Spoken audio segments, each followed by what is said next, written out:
Je crois que ce réseau pourrait apporter, bon, d'abord une voix supplémentaire, ce n'est jamais inutile, disons, mais peut essayer de se constituer en lobby politique, puisque son nom, c'est pour l'égalité entre les femmes et les hommes, donc c'est un objectif éminemment politique que s'est donné ce réseau, donc pour porter une voix politique auprès des États francophones, dont beaucoup sont africains, nord-sahariens et subsahariens.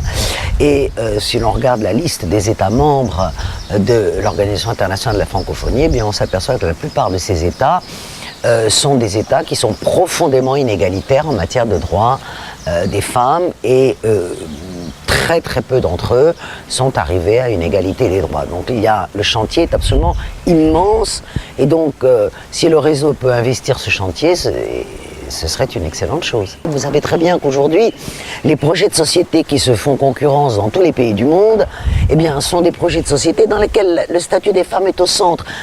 Je vous donne un seul exemple que je ne prendrai pas en Afrique, par exemple. Prenez l'Espagne. Une des premières choses que fait un gouvernement conservateur, c'est de revenir sur le droit à l'interruption volontaire de grossesse pour les femmes. Je ne prends que cet exemple-là.